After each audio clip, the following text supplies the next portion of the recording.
Lideramos el camino de la opinión pública y buscamos que la cultura del debate alcance consensos y soluciones a los problemas de nuestro país.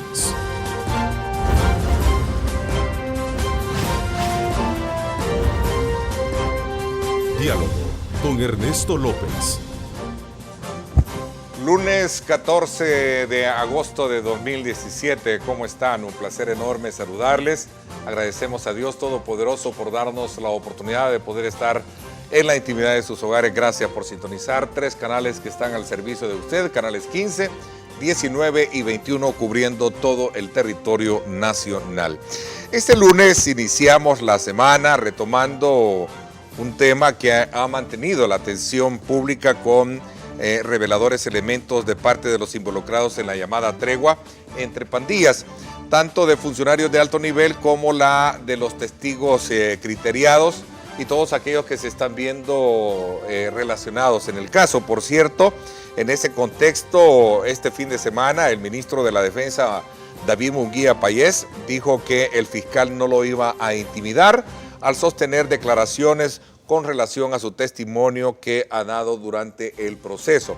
Vamos a hacer un análisis pertinente de eso, así como también de la medida cautelar que detiene la vigencia de las reformas hechas a la ley de extinción de dominio, entre otros temas de país, con nuestros invitados. Y para hablar de estos temas, me acompaña el doctor René Hernández Valiente, abogado de la República y ex magistrado de la Corte Suprema de Justicia, a quien le quiero dar la más cordial bienvenida. Doctor, muchas gracias, Ernesto, es un gusto estar en el canal. Bueno, también nos acompaña el doctor Francisco Bertrán Galindo, abogado de la República. Gracias por acompañarnos, doctor, qué gusto también tenerlo. Un gran gusto estar con usted y con René, con quien hemos compartido bastante. Qué bueno, yo sé que es importante conocer el atinado análisis que tienen ustedes con relación a estos y otros temas de país, que vamos a aprovechar la presencia de ustedes para que el país lo conozca también.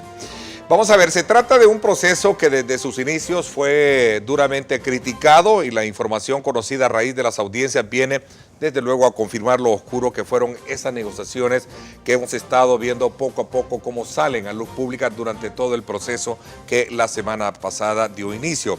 Hablamos de una tregua que, como lo decíamos el viernes en el programa de edición especial con nuestros panelistas, pone a prueba también la justicia salvadoreña, no solo por llegar al fondo del caso y de todos los involucrados, sino también por la labor que tiene la Fiscalía de probar lo revelado por el testigo criteriado, que dicho sea de paso es una figura que siempre ha sido puesta en duda y que vamos a aprovechar también a hacer el análisis pertinente con nuestros invitados por considerar que es un tema de carácter jurídico. Así es que vamos a poner en perspectiva ese choque de opiniones y de palabras fuertes que ayer el ministro de la Defensa, David Munguía Payés, hacía con relación a la posición que tiene el fiscal con relación a el papel como testigo en este caso que tiene el ministro de la Defensa. Así es que es un tema muy importante los que vamos a tener. Les invito a ustedes a que participen, pero antes me voy con Lorena Melara para que nos ponga también en perspectiva de estos y otros elementos que vamos a sumar a lo largo de esta hora y media en nuestro programa. Gracias, Ernesto, un gusto saludarte a ti y a tus invitados iniciando una nueva semana. Como ya lo mencionabas, la tregua entre pandillas desde sus inicios fue motivo de cuestionamientos por la poca transparencia de cómo se dieron las negociaciones y hoy con el proceso judicial se conocen nuevos elementos. Veamos. En el lenguaje popular, lo que mal inicia, mal acaba. Y traducido al análisis profesional, este proceso judicial sobre la tregua entre pandillas es el reflejo de ilegalidades.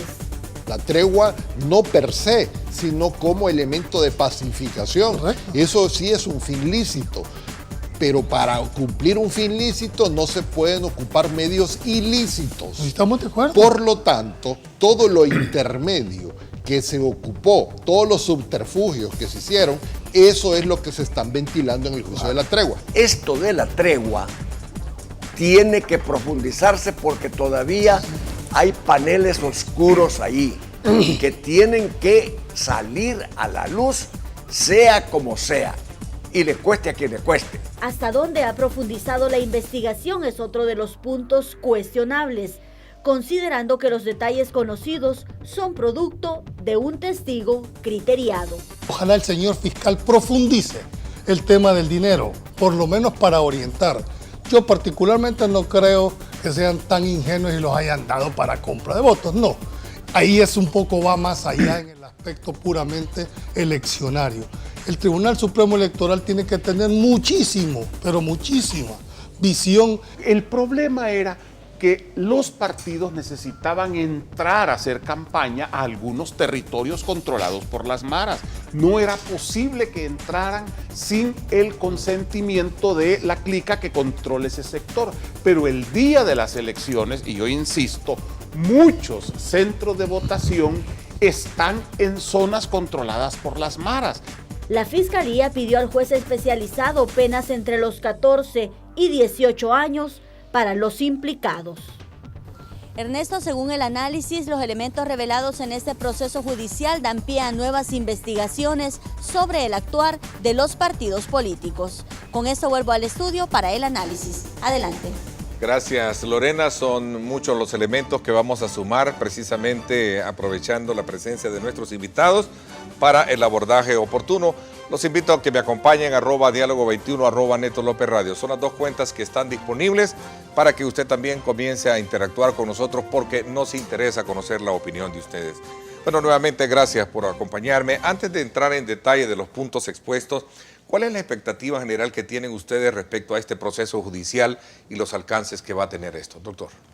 Bien, yo creo que estamos en un momento en donde la opinión parcializada es muy difícil, porque el caso está en una situación que nosotros los abogados llamamos sub judice, o sea, está en el proceso, está dentro de un proceso que todavía, sobre el cual todavía no hay una certeza jurídica porque no se ha pronunciado el juez todavía.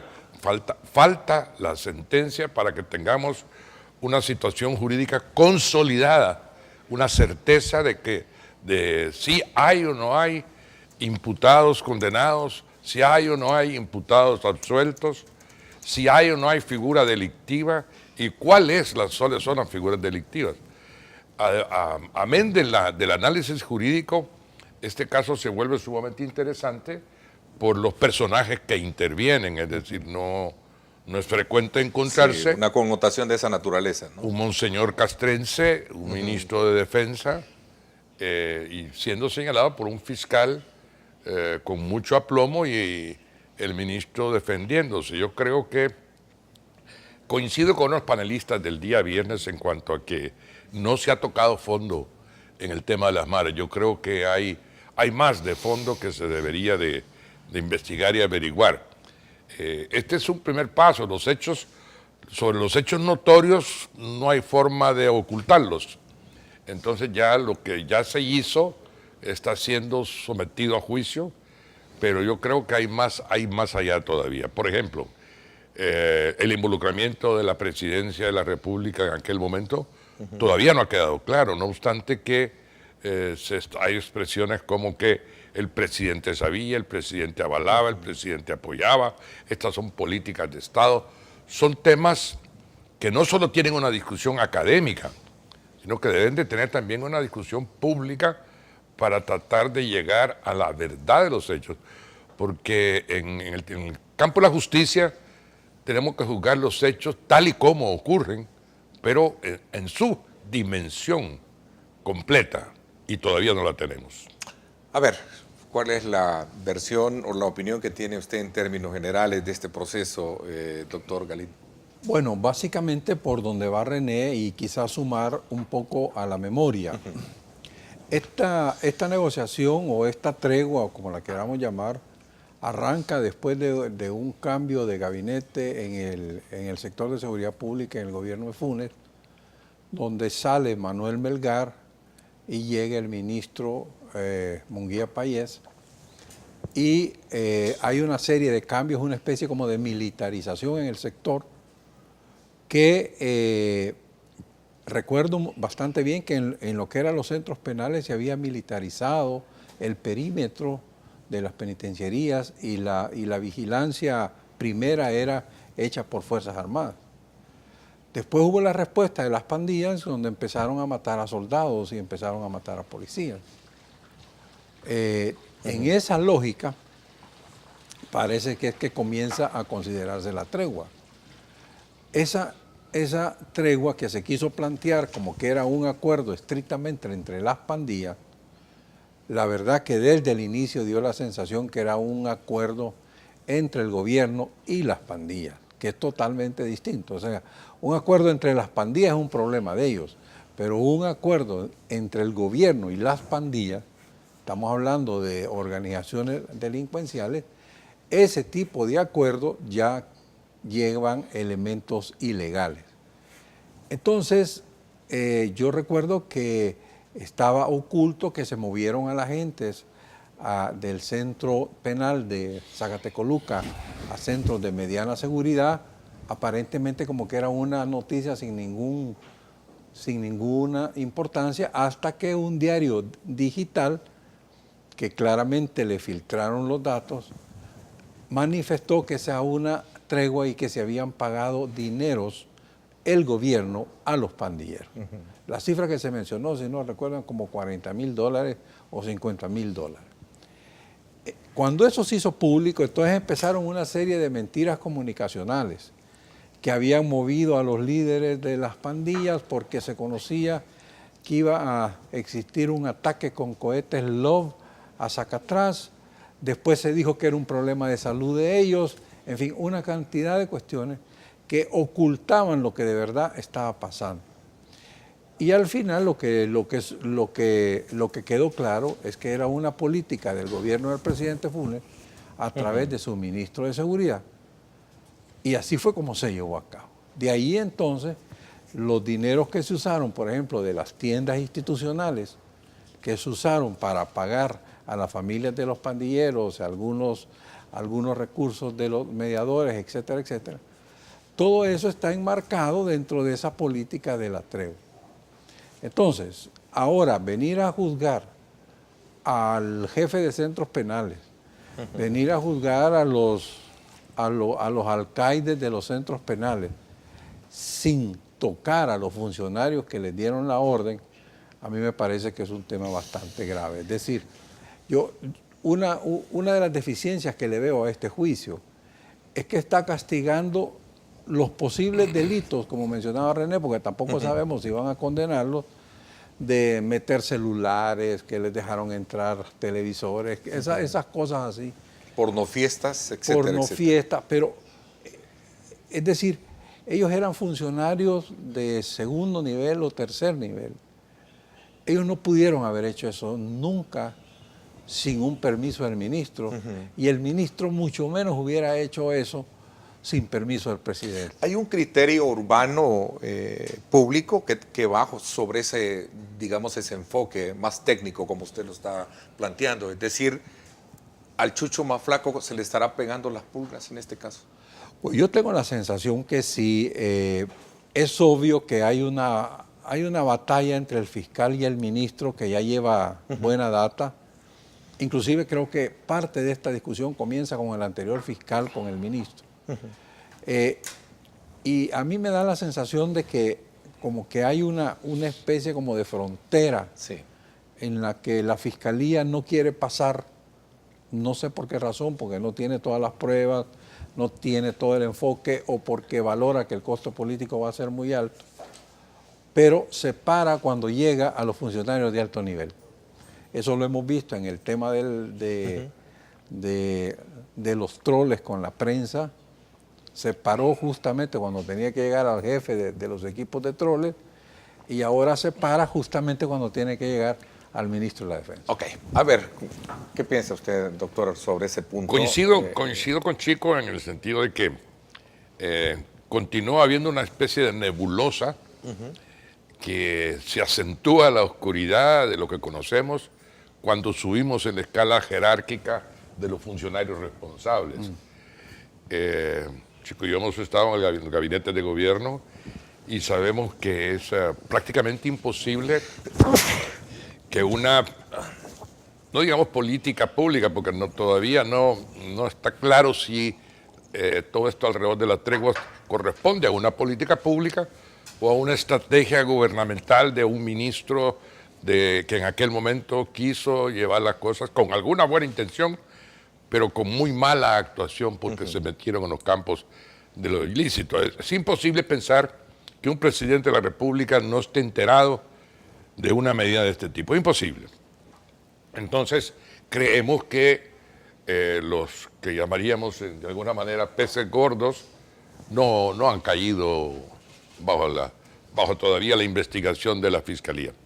La otra cuestión es que llama la atención cómo la Fiscalía efectivamente para en algún momento su investigación, no la continúa, no profundiza y entonces nos da derecho a pensar que hay algo y que no está bien de todas maneras o que no ha logrado alcanzar un nivel probatorio suficiente para incriminar. Y entonces se va por el lado de la opinión.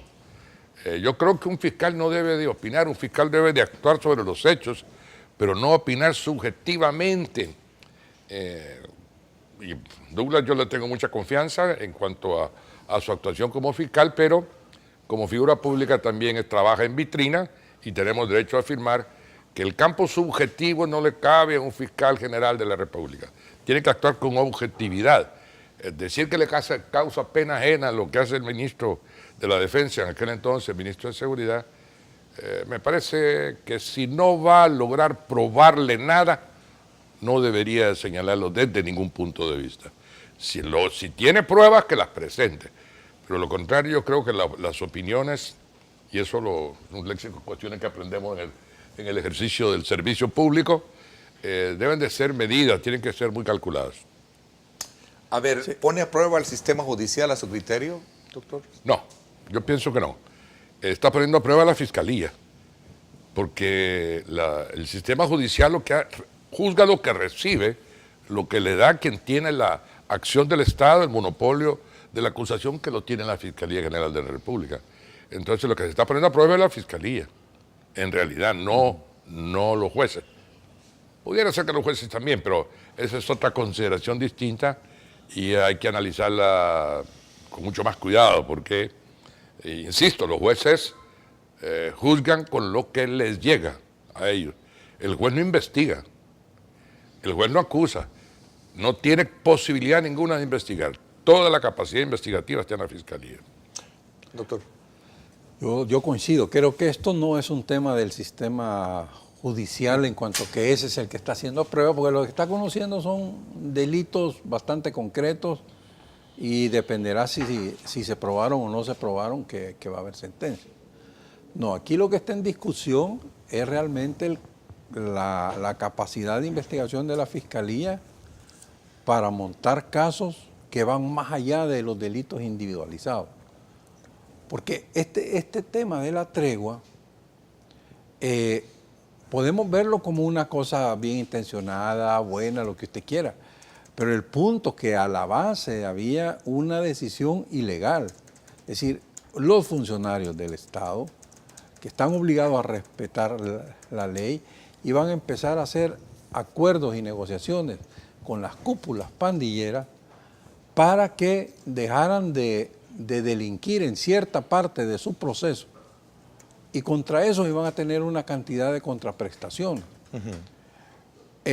Ahora, eso en sí yo creo que tiene que tener un nombre y es una especie de conspiración, asociación ilícita, no sé cómo será, pero hay otro tema más. Mucho de lo que se ha contaminado esta discusión tiene que ver con lo que dijo el testigo criteriado, de los dineros y los partidos. Y eso no tiene que ver con la tregua. Yo creo que hay que separar el tema y centrarse en el punto de por dónde va la tregua, qué es lo que ha pasado y analizar el caso del testigo criteriado en lo referente a los partidos políticos, porque eso es diferente para no mezclarlo. Interesante porque me ayuda a separar esa parte de todo el desarrollo de la conversación con ustedes. Y en ese sentido iba mi pregunta. ¿Es aceptable entonces el sustento de estos casos a base del papel que tiene un criteriado en este proceso, como usted lo dice?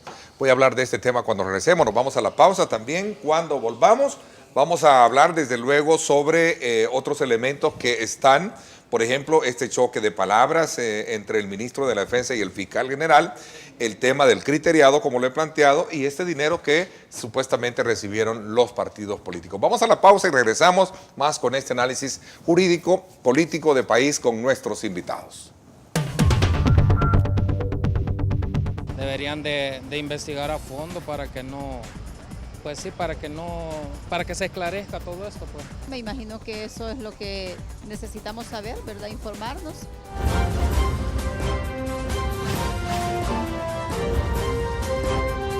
Diálogo con Ernesto López.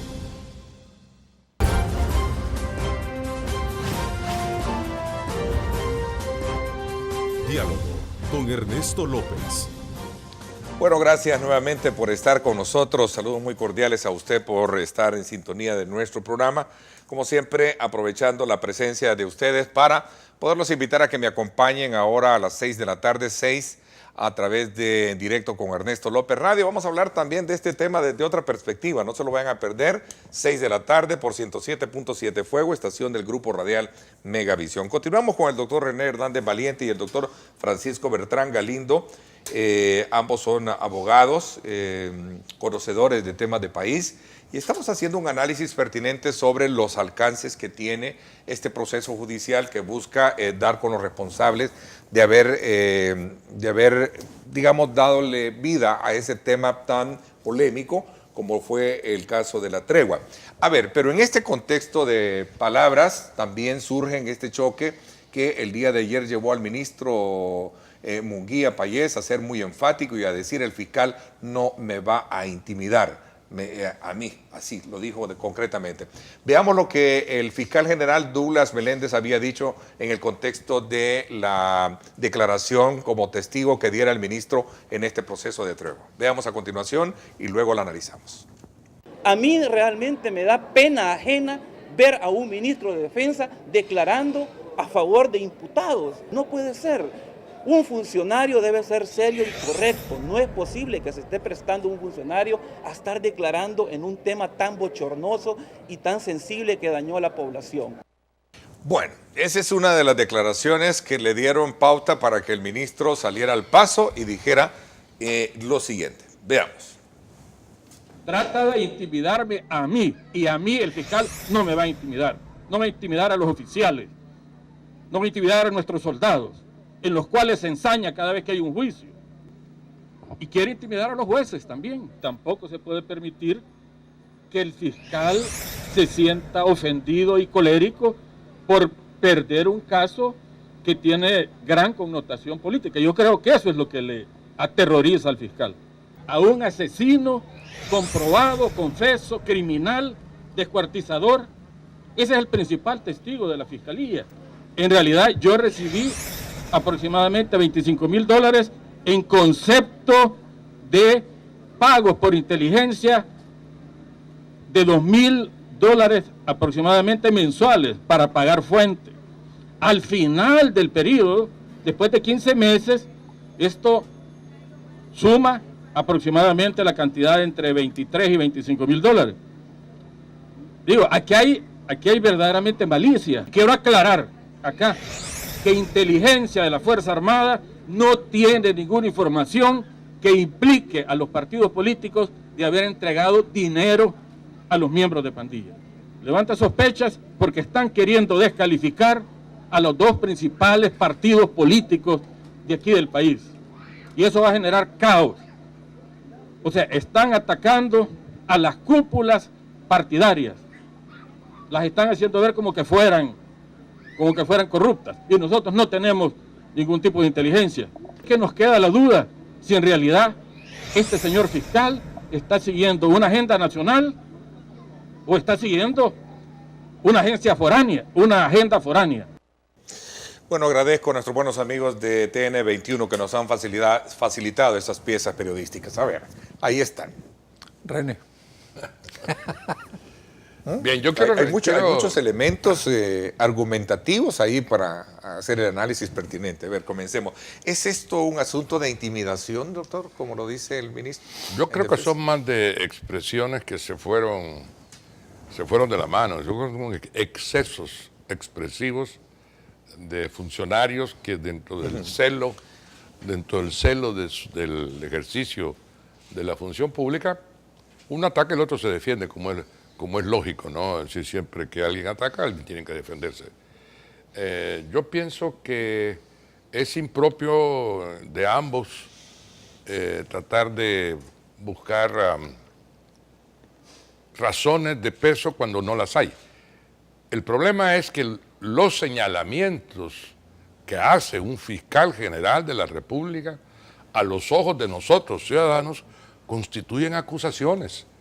Y si hay acusaciones, el fiscal está obligado a probarlas. No puede simplemente señalar, lamentarse que le da pena ajena la actuación de un funcionario si no puede probar algún ilícito del lado del funcionario.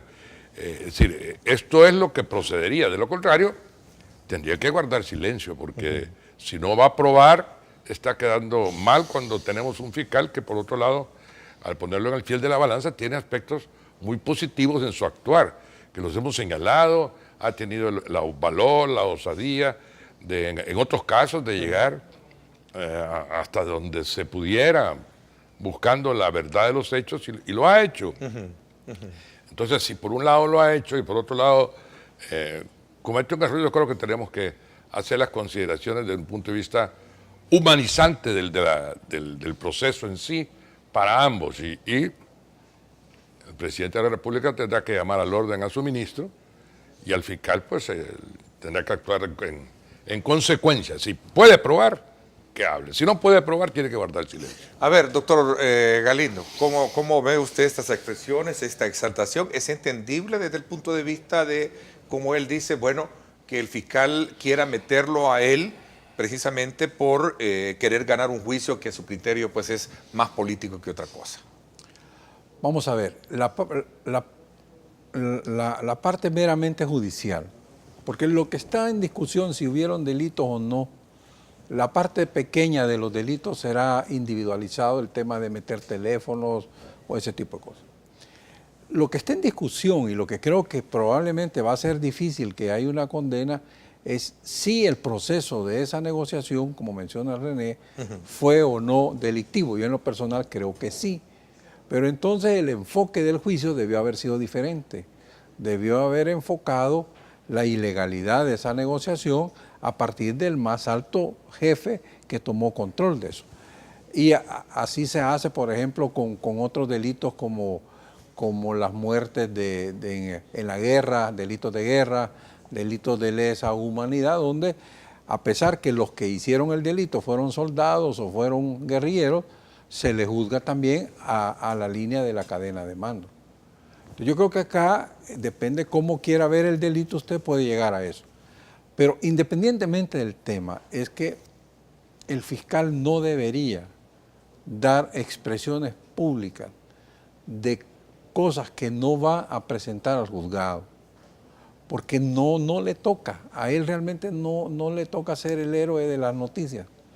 A él lo que le toca es ser esa persona que defiende la legalidad y que busca que se cumpla con la justicia en los tribunales. Entonces, si él tiene caso contra el ministro Munguía Payés, pues que lo presente, ¿verdad? Es decir, yo coincido con que basar todo en un criteriado no vale. Es decir, eso hace sentido en la medida que haya una buena cantidad de pruebas adicionales que están confirmando ese hecho. Pero resulta que mete a un criteriado que, además de hablar de temas de la tregua, se pone a decir otro montón de cosas, como la cuestión de los partidos políticos, que eso está fuera del juicio. Por eso fue que el juez le llamó la atención al fiscal, a los fiscales, cuando estaban repreguntando sobre esa materia. Le dijo, mire, ¿y ustedes en dónde andan? Entonces los obligó a que regresaran al tema de la tregua. Entonces yo creo que este manejo comunicacional del caso, que obviamente da para bastante, esto de la pandilla en relación con el Estado, con el gobierno o las instancias políticas, pero se sale de lo que es el juicio. Entonces, a ver, pero yo entendería, doctor Bertrán Galindo, que este tipo de aseveración, comentario o señalamiento que hace el fiscal lo hace con algún sustento, digamos, o algún respaldo. Es que ahí es donde no lo sé. Por ejemplo, hubo otra declaración en relación con el alcalde. Si él dice que no es una persona, el ministro, por ejemplo, que el ministro Munguía Payés es una persona que tiene un testimonio que no es, ¿cómo se le llama?, digno de crédito, dice, Eso significa que él sabe, porque estaba involucrado en él. Incluso el fiscal, él dice, es una persona que estaba involucrado en el caso. Pero es que como menciona René, un fiscal hace una declaración pública, es una acusación. Y que conste, no Porque quiero decir toda- que no estoy acusando al ministro No, de decir de de que es acuerdo. cierto, estoy retomando las palabras del De fiscal. acuerdo, es decir, el tema es que, dicho por el fiscal, uno asume lo que usted dijo. Es decir, si lo dice es porque algo Por algo, tiene. es por algo. Pero ese algo resulta que no se traduce en acciones judiciales. Entonces, ¿para qué lo dice? Hubo otra frase, me acuerdo, hace varios meses, que dijo que el alcalde estaba preocupado porque le estaban investigando sus negocios y no ha pasado nada. Entonces, ¿por qué lo dijo? O sea, ¿qué sentido tiene estarse refiriendo a funcionarios concretos que probablemente tengan algún indicio de algunos ilícitos, pero que no los concreta en juicio? Entonces, lo que yo estoy planteando acá es el rol público comunicacional de la Fiscalía, que debe ser muy cuidadoso. La Fiscalía debe actuar por hechos, y los hechos son los juicios que promueve y las sentencias que consigue. Entonces, ahí deberíamos de quedarnos. Ahora, la parte después, la que está esa extra parte que a todos como ciudadanos nos encanta andar en esas discusiones y en esos supuestos, bueno, podemos usarlo como un elemento que nos guíe, pero digamos que son como dos temas. Como ciudadanos podemos hablar lo que querramos de todas estas cosas y podemos llegar a las conclusiones hasta donde podemos, nuestra lógica y nuestro conocimiento que nos pueda llevar. Pero el rol del funcionario, que también hay que cuidarlo porque realmente es un fiscal valiente, ha hecho muchas cosas importantes.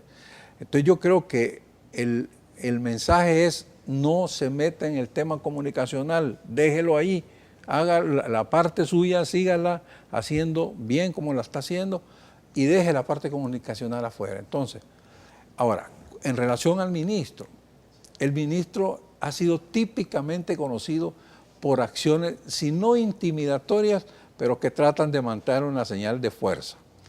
O sea, hay que recordarse cuando fue al Congreso y hubo casi una toma de San Salvador con helicópteros y con camiones y tanquetas que llegaron a la vecindad del Congreso solo para demostrar que él mandaba.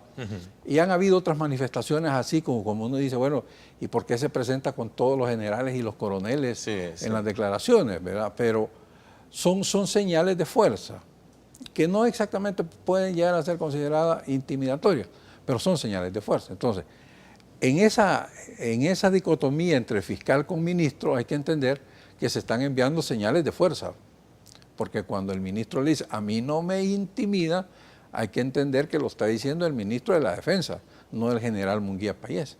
Entonces, ese tipo de cosas son los que tenemos que verla con gran precaución y es lamentable realmente, y coincido otra vez con René, que el presidente lo que tiene que hacer es llamar al orden a su ministro y diga, mire, deje de andar hablando tonteras en este caso, póngase serio y al fiscal pues habrá que mandarle por la vía que corresponda también el mensaje, dice, mire, dejen ya el tema comunicacional, concéntrense en los procesos y en la justicia, que es donde les toca. Bueno, mensajes como estos que seguramente el fiscal los estará analizando también de una tribuna, de una plataforma como es este programa. Por cierto, le he girado invitaciones pertinentes para podernos, digamos,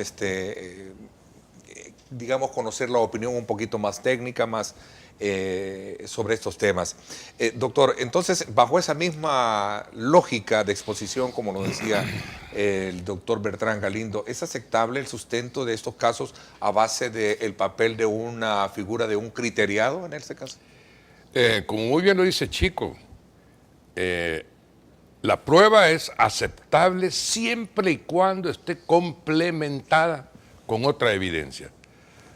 Cuando es prueba única hay que verla con mucha reserva, porque el testigo criteriado es un testigo que tiene vulnerabilidad en cuanto a credibilidad. O sea, no se puede dar per se que es algo que está escrito en piedra, es decir, porque cuando conviene es alabado, pero cuando no, pues es descartado. No me refería a eso. Me refería a que la prueba, que digamos es una prueba con algunos rasgos de de vulnerabilidad es creíble si es complementada con otra evidencia, con otra prueba que venga y haga verosímil lo que un testigo criteriado, que es tachable porque es criteriado, pueda tener. Y cuando es prueba única, debe verse con alguna o mucha reserva, porque pues, lo más probable es que lo que se espera de un criteriado es que mienta. Pero si su versión coincide con otras evidencias, sí es creíble. Si no coincide, hay que tener las reservas suficientes para aceptarla como evidencia. Esto le corresponde al juez. Es el juez el que va a decidir en la sentencia si... Es el 29 de agosto, entiendo, es la fecha. La fecha para la sentencia. Para la sentencia. Y este testigo criteriado también, voy a aprovechar a correr en el tiempo porque quiero hablar en el otro bloque del tema que tiene que ver sobre esta medida cautelar emitida por la Sala de lo Constitucional respecto al tema de la ley de extinción de dominio, aprovechando la presencia de ustedes como destacados juristas. Este otro tema que tiene que ver con lo dicho por el criteriado, la existencia de dinero que se le dio al Partido Arena supuestamente de $100,000 y 150,000 por parte del FMLN a estos grupos. Esto de alguna manera pone en perspectiva también otro tema que, de ser cierto, cualquiera puede procesar, puede pedir una investigación para un procesamiento y poder en tela de juicio lo que sería la existencia de estos dos grandes partidos que tenemos hoy en día. Voy a hacer una pausa comercial, voy a ir cerrando este ciclo para que entremos al otro tema que lo había expuesto. Vamos a la pausa, gracias por estar con nosotros. Recuerde el reprise de su programa esta noche por Canal 19, 8 de la noche, ahí los esperamos. Cuando las cosas se van a hacer bien, está bien, pero cuando las cosas salen malas, es malo. Las cosas claras y cabales, para que así todo pues, se ponga pues, a normalidad y que todo esté bien.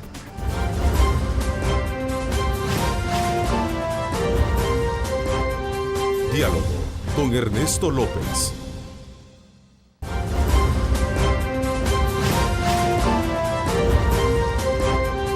Diálogo con Ernesto López. Bueno, gracias nuevamente por estar con nosotros. Hablamos ahora de este tema para ir cerrando este ciclo del tema de la tregua sobre lo dicho por este testigo criteriado, que los partidos Arena y FMLN pagaron a estos grupos a cambio de votos.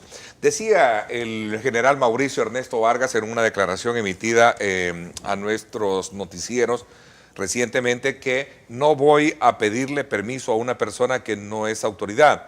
Mejor no entro al lugar. Por un pinche voto no voy a vender a mi país, decía él. A ver, ¿qué piensan ustedes sobre esta declaración? Y de ser cierto, de alguna manera pone en perspectiva también otro cuadro de señalamiento y, digamos, si eso fuera cierto, de mucha decepción para todos los ciudadanos que creen ya sea en A o B partido por el hecho de ceder dinero supuestamente a estos grupos delictivos. A ver. Bueno, quizás acá, primero yo creo que hay que hacer un enmarcamiento de qué estamos hablando.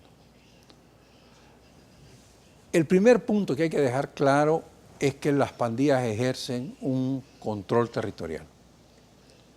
Y lo ejercen mejor que la autoridad. O sea, son autoridad en el territorio.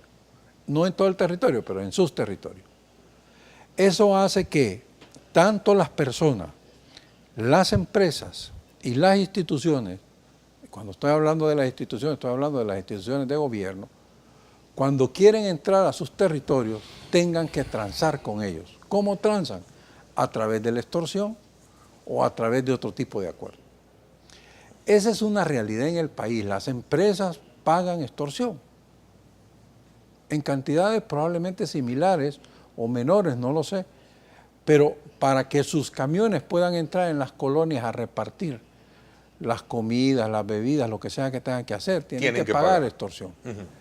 Es más, conozco de alcaldes que para poder ir a inaugurar obras en la zona donde los territorios de las pandillas tienen que mandar una avanzada para negociar entrar. Esta es una realidad del país y no la podemos ignorar. Por eso es que Martel es su conferencista de los viernes. Sí, ¿verdad? sí, su panelista, Juan José Martel.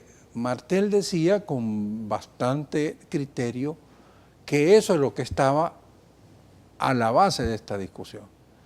Ahora, ¿qué es lo que dice el criteriado? Lo que dice el criteriado es, primero, que para la primera vuelta el FMLN negocia con las pandillas y les pide dos cosas. Uno, que le consigan votos dentro de su estructura para el FMLN, y dos, que le dificulten el voto a los que sepan que son de Arena. Ese es el acuerdo, el primer acuerdo. Pasa la primera vuelta, hacen otro segundo acuerdo, porque lo que le dieron no fueron 150.000, sino fueron 250.000 según las cifras del tipo. Fueron 150 en la primera vuelta y 100.000 en la segunda, donde le vuelven a pedir lo mismo, solo que ahí sucede algo. Arena se percata de lo que había pasado con las pandillas y, según el criteriado, hace un esfuerzo de balancear y les pide que no les complique los votos a los que ellos creen que son areneros, es decir, que no se meta en las elecciones. Y aparentemente por eso es que son las cantidades.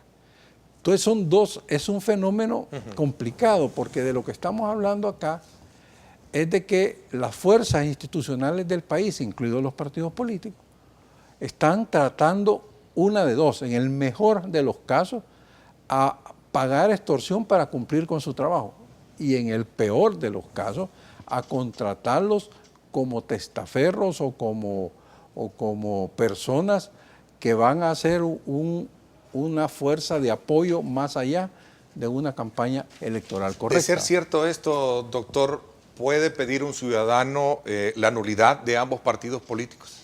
Yo no pienso que sea así, porque eso es como que usted me diga que vamos a cerrar las empresas porque pagan extorsión.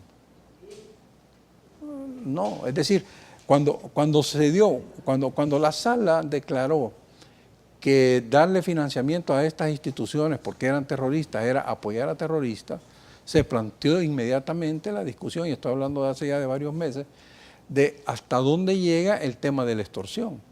Porque cuando usted paga una extorsión, financia y ayuda a un ente terrorista. Pero el punto es que no lo está haciendo porque sea su voluntad hacerlo, lo está haciendo porque está siendo obligado a hacerlo. Entonces, yo por eso no creo que estemos frente a una situación equivalente. De esa naturaleza, como se sospecha en el análisis político. Doctor Hernando Valiente, ¿por qué cree que el ministro de la Defensa sale dentro de su posición de defensa y crítica hacia el fiscal a sostener que también ellos como inteligencia militar no tienen conocimiento de que estos partidos políticos hayan recibido dinero?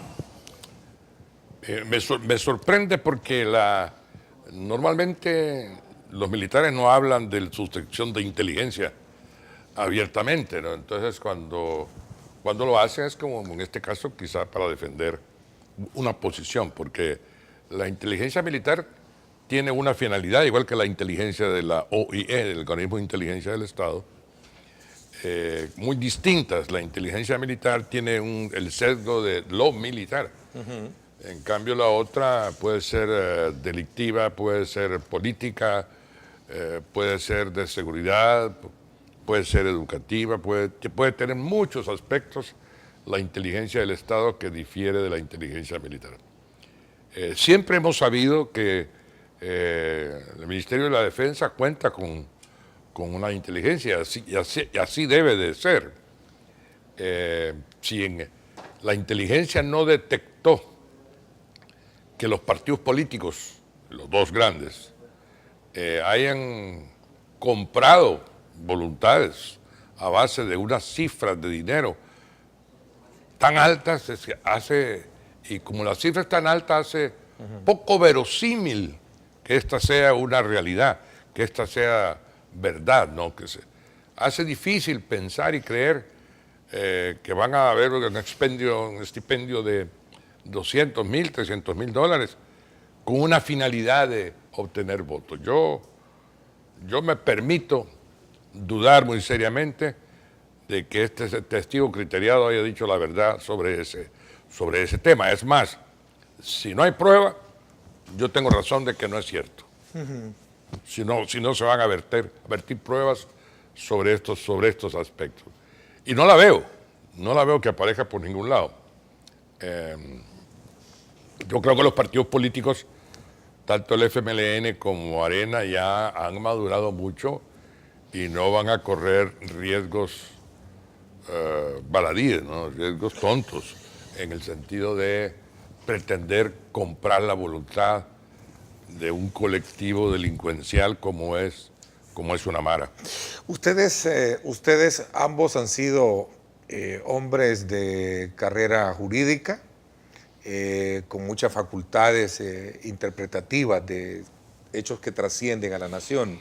Solo para ir cerrando este ciclo y entrar al otro tema que ya había comentado al principio, ¿cuál es la experiencia a la que nos va a llevar este proceso de la tregua? Muy interesante, pero que en primer lugar, el sistema de justicia oral lo que le está dando es que hay el aspecto público de los procesos en donde los ciudadanos nos enteramos y vemos en los medios, especialmente el televisivo, las audiencias y cómo la justicia se maneja a base de audiencias orales. A veces son públicas, a veces son reservadas, pero sí son orales. Entonces, la oralidad le da, y esta es la experiencia positiva que yo saco, que no nos equivocamos cuando impulsamos la oralidad hace algunos años, porque la oralidad le da al juez una inmediatez con la prueba, y ahora se la está dando al ciudadano con el testigo criteriado famoso, ¿no? El ciudadano puede acercarse a la versión que estén dando tanto los testigos como los acusados, como las víctimas, y escuchar inclusive, porque son públicas, claro, las audiencias son públicas. Claro, media pública diría, porque en algún momento se cierran en algunos, pero en algunos casos se cierran, ha sido creo que una buena... Por regla general son públicas, sí. Lo cual hace que la ciudadanía tenga un control ciudadano sobre los eventos que ocurren en un proceso judicial. Este es el caso de la tregua, claro que sí. Perdón, del proceso judicial tregua, ¿no? Y la mayoría, excepto los reservados por razones muy particulares, pero debe entenderse como un mecanismo de control ciudadano sobre lo que está ocurriendo en los procesos, y eso es la naturaleza pública de los procesos, es una de las virtudes de la naturaleza pública de los procesos. Doctor, ¿cuál es su expectativa de lo que podemos sacar de esta experiencia abierta que hemos tenido del proceso judicial tregua? Bueno, creo que en el caso tregua en concreto nos va a mandar una señal a los funcionarios públicos de hasta dónde tienen capacidad para jugar por fuera de la ley. Y es que este tipo de situaciones como la que se dio, que se ha dado en otros países y han terminado los funcionarios que lo hicieron siendo juzgados como estos ahora, el caso en Italia fue bastante claro. Entonces esto nos tiene que llevar que la autoridad tiene que jugar bajo reglas de legalidad y que esa permisibilidad que se dio en la tregua no es algo que deba suceder en el futuro. Entonces, creo que el mensaje queda claro, que espero yo, y que no se sigan dando este tipo de acuerdos o de negociaciones con grupos delincuenciales, porque estos pueden ser las pandillas, pueden ser los carteles, pueden ser quien quiera. Es decir, este tipo de connivencia, autoridad, delincuentes, es lo que creo que no se puede dar y no se debe fomentar. Ok, interesante. Nos vamos a una pausa comercial. El pasado 18 de julio, la Asamblea Legislativa aprueba reformas a la Ley de Extinción de Dominio y de la Administración de los Bienes de Origen y Destinación Ilícita. La Sala de lo Constitucional el pasado viernes emite una resolución precautoria, creo que así se llama, ¿verdad? Una medida cautelar, perdón, en la que suspende la entrada en vigencia de las reformas por considerar varios aspectos. Uno de ellos, que puede tratarse de un fraude a la Constitución, y otro elemento importante es como de una reducción de los márgenes para, disminuir la corrupción y la criminalidad en el país. Vamos a la pausa, no me cambie, regresamos.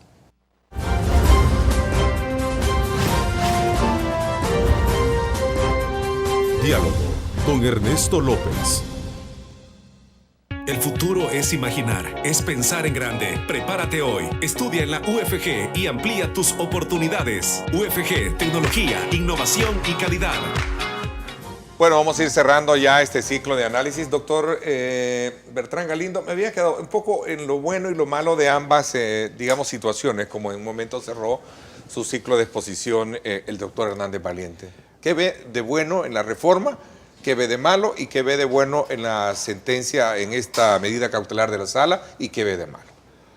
Bueno, en la parte de la reforma, no la he estudiado en completo, pero lo que pude leer tenía muchas cosas buenas, es decir, resolvía varios de los problemas, no integrales. Por ejemplo, lo que le llaman los bienes de valor compensatorio, que según la ley vigente se puede declarar la extinción de dominio, aunque sean bienes lícitos, que yo creo que eso es algo que debe corregirse, lo corrige solo en uno de los casos, y son 3 casos lo que plantea la ley. O sea que la reforma solo resuelve uno de los 3 casos. Después el tema de que no hay lo que le llaman una condición material de procesabilidad, es decir, no se requiere que haya una decisión judicial con claridad de que los bienes fueron comprados con fondos ilícitos. Eso para que el proceso comience. Luego tiene el tema de la prescripción y el tema de la retroactividad, que son dos cosas que también hay que revisar. Ahora, la ley en lo general, como yo le digo, es una ley buena, pero sí hay que ajustarla al marco constitucional. Ahora, la actitud de la sala, yo coincido con René, que esto debió haberlo resuelto hace mucho tiempo. El caso ya llevaba 3 años allí, era claro que era un caso que se requería resolver. Hay mucha ambigüedad sobre esta cosa. Inclusive se ha, por ejemplo, usado en 2 casos que para nosotros los ciudadanos han sido bien raros. Uno, el caso de un diputado que le siguen el juicio de enriquecimiento ilícito en la vía civil, la Cámara lo absuelve y le dice que ha aprobado bien sus gastos, asumo yo que correctamente, y el día siguiente la Fiscalía mete juicio de extinción de dominio sobre los bienes que tenía la esposa. Ese caso sonó como raro para todo el mundo. ¿Y aquí qué pasó? Esa es una situación. La otra situación es el caso de un expresidente que fallece, se declara que había prescrito la capacidad de la acción del enriquecimiento ilícito, porque la Constitución dice que cualquier acción en relación con un título sin justa causa prescribe en 10 años. Entonces habían pasado ya los 10 años. Y de una forma extraña, la Corte Plena dice, se le manda al fiscal para que estudie si procede la extinción de dominio. Habiendo dicho la Corte que había prescrito la parte. Ese tipo de cosas son muy vagas, requieren un tratamiento diferente y más serio. Entonces, en ese marco, que la sala decida estudiar, perfecto. Pero hay que recordar que la sala resuelve sobre lo que se le pide. Y nadie le ha pedido que revise la reforma. O sea que la reforma la tendría que revisar en el marco de lo que fue la solicitud de inconstitucionalidad, a no ser que alguien más meta otra inconstitucionalidad para cubrir el tema de toda la reforma que hizo la ley. Pero bueno, eso habría que verlo. Pero eso ya es un son supuesto. suposiciones, ¿verdad? Sí, es decir, muy pero tarde. hasta ahora lo que podemos ver es que la sala solo puede revisar de la reforma lo que tiene que ver con la petición de inconstitucionalidad que le hizo el abogado Pérez Bennett. Entonces, no sé, yo no conozco el recurso, o sea que tampoco puedo decir sobre qué temas en concreto los haya puesto, pero vaya, este es un caso bastante novedoso planteado por la sala. A ver, quizás ir un poco concluyendo en esto, ¿estará la sala prestándose a un juego político electoral como lo sostiene el oficialismo cuando extrae este tipo de situaciones, incluso dichas por abogados como ustedes? Yo pienso que no, yo pienso que las inconstitucionalidades tienen su sesgo político, tienen su naturaleza política, producen efectos políticos definitivamente, y eso no los hace que esencialmente sean políticos. Yo creo que la constitucionalidad debe de verse en una perspectiva un poquito distinta, como un marco de referencia de comportamiento, como una limitación a los excesos de poder, en fin, como lo que es la Constitución, una tutela de derechos subjetivos, pero no debe de verse su naturaleza política. ¿Por qué? Porque históricamente ha habido un conflicto siempre en el campo constitucional entre derecho y política. Los políticos quieren hacer prevalecer, especialmente los partidos políticos, quieren hacer prevalecer la política sobre el derecho, y los abogados y los jueces buscamos que sea a través de la justicia, el derecho, el que sea el instrumento, como lo es, de mejor convivencia social. Entonces será, démosle vuelta a la política se supedita al derecho. Démosle vuelta un poco al planteamiento de esta pregunta. ¿Estará haciendo esto entonces un retroceso en materia de combate a la corrupción, como lo decía la embajadora, esta reforma hecha a la ley de extinción de dominio? No, se retrocede en cuanto a un texto de una ley que tiene sus evidentes inconstitucionalidades. ¿No comparte usted ese criterio? No comparto el criterio de que hay un retroceso. Creo que todavía podemos avanzar en cercenar la columna vertebral del crimen organizado, que son las finanzas. Me parece que esa finalidad no debemos de perderla. Esa perspectiva hay que conservarla, pero en un texto adecuado a nuestra Constitución. 10 segundos para solo resumir ese otro elemento. Coincido fundamentalmente en eso. O sea, puede ser que la reforma tenga algún error, pero que la reforma en su conjunto sea un ente que retrocede, pienso que no. Muy posiblemente haya un par de redacciones que haya que corregir, pero nada más. A nombre de todo el país y de todos los salvadoreños que nos ven lejos, fuera de nuestras fronteras, quiero agradecerles a ambos el que nos hayan permitido ahondar, profundizar, ampliar estos elementos que están en tela de juicio hoy en día, y sobre todo viniendo desde ese pensamiento analítico muy ponderado de ustedes. Gracias, doctor Beltrán Galindo. Le agradezco el haber aceptado aperturar la semana y venir a hablar sobre este tema también. Gracias. Es un gran gusto, Ernesto. ¿Verdad?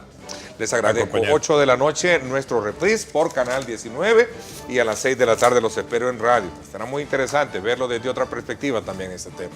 Gracias. Por mi parte, esto es todo por hoy. Pásenla bien y, como siempre, recuerden lo más importante: amar a Dios sobre todas las cosas.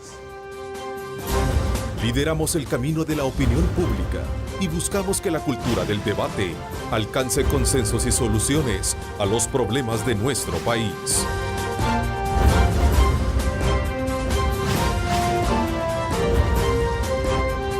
Diálogo con Ernesto López.